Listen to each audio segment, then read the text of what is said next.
Hey, how you doing?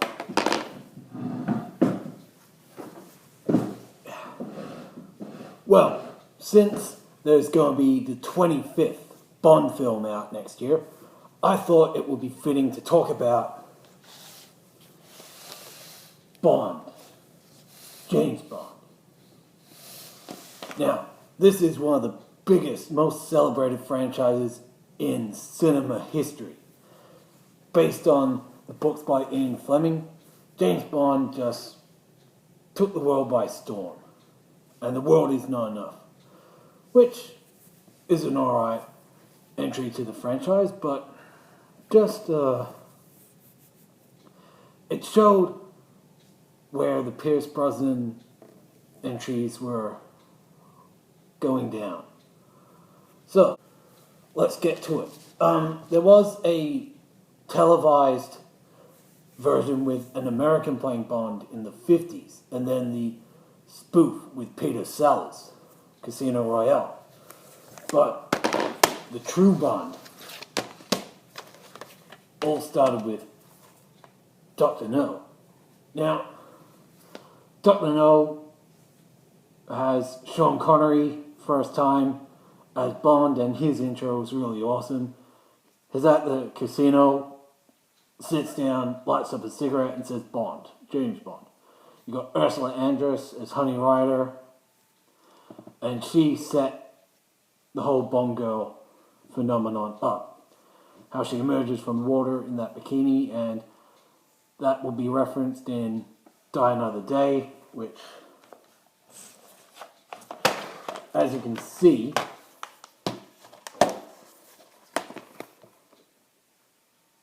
it's exactly the same. Die Another Day references Diamonds Are Forever. In Diamonds Are Forever, there's a hovercraft and a scorpion used by Mr. Kidd and Mr. Wint to kill one of the characters.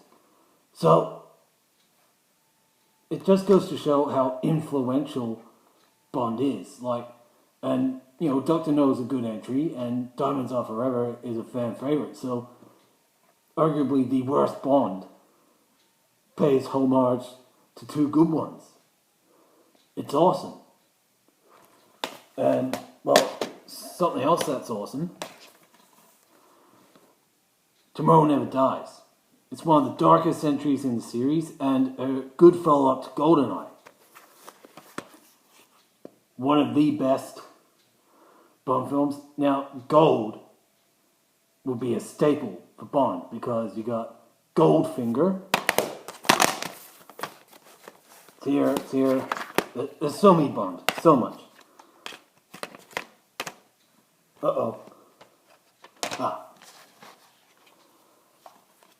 Yeah, Goldfinger.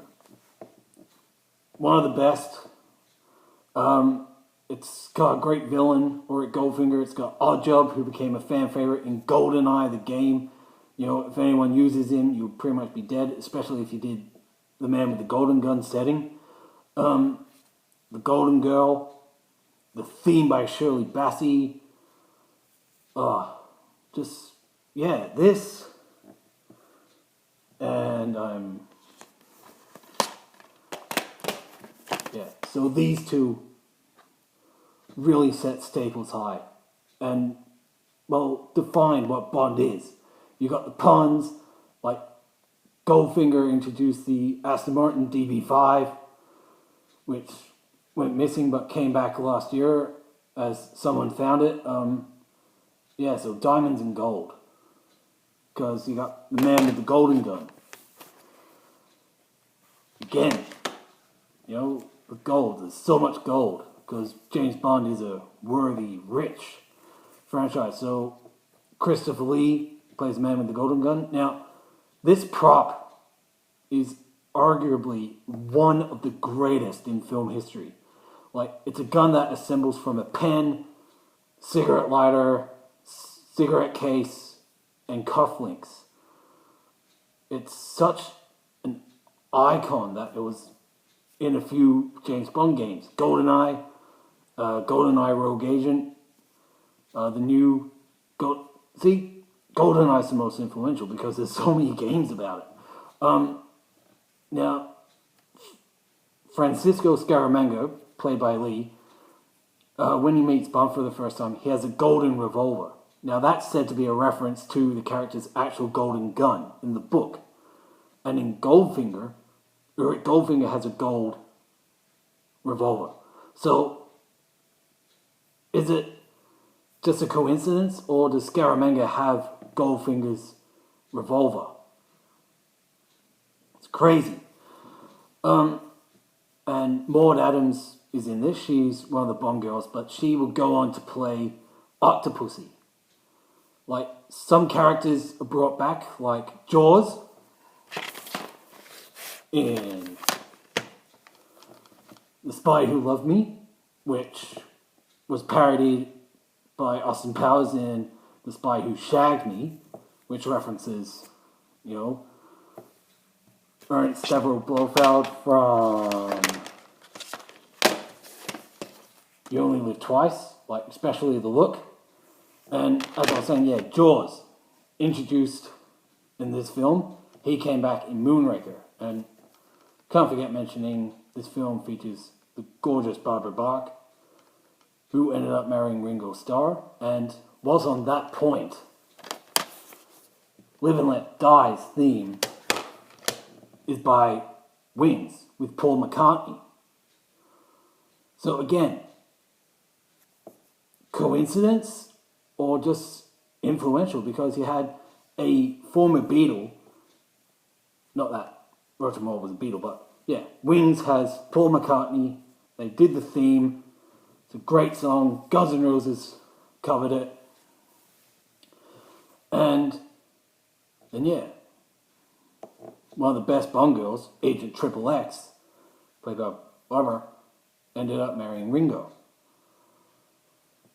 So things just fall into place with this franchise.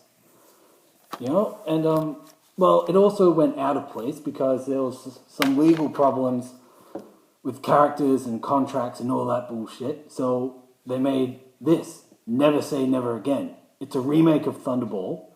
And if this wasn't a Bond remake, it would be a good spy thriller.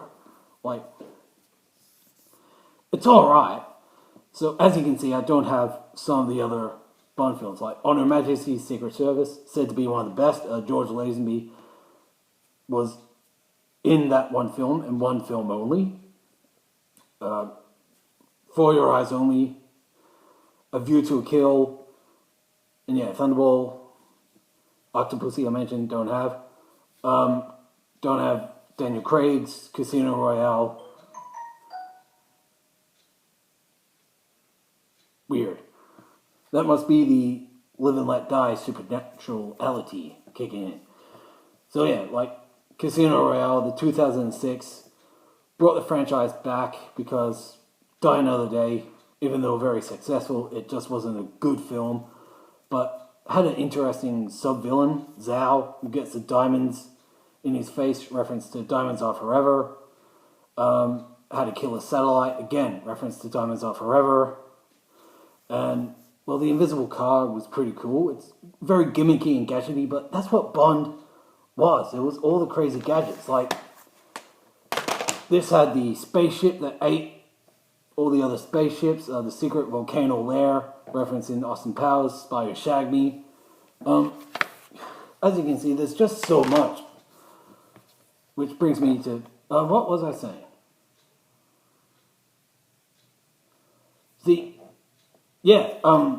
Daniel Craig's stuff, Casino Royale, and then Quantum of Solace. Spectre was a disappointment because they brought Blofeld in. They referenced so many things, but they didn't push the focus on Spectre. It was just, and the theme song was bad, but then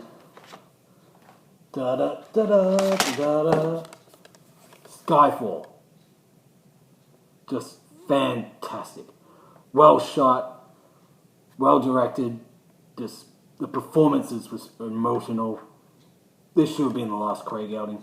But back to Timothy Dalton, played a good Bond in the real tone for the films.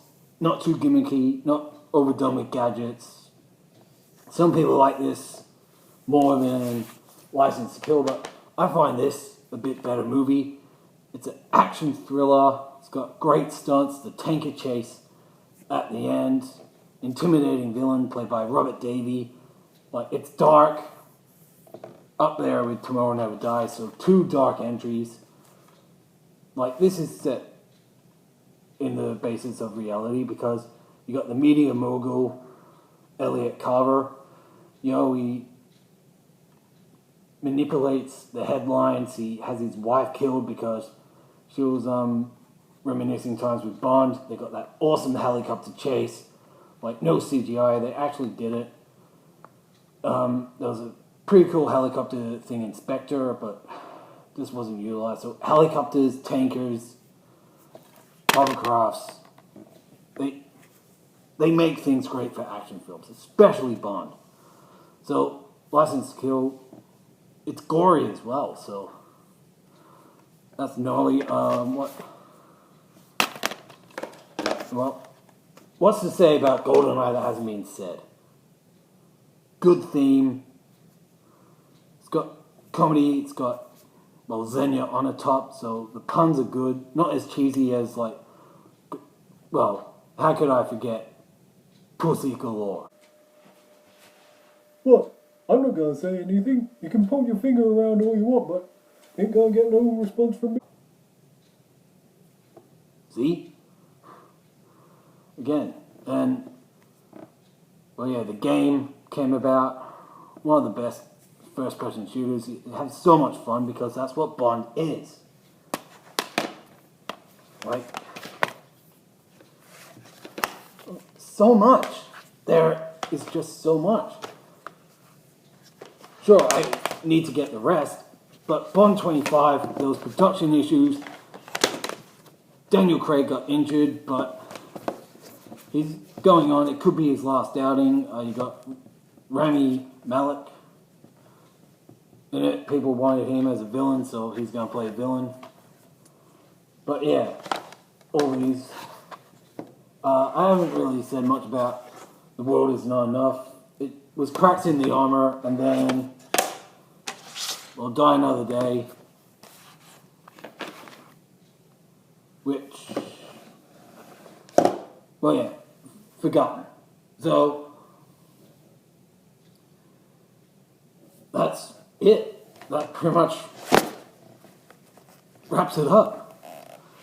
As you can see, I'm falling apart, and I'll scare you later.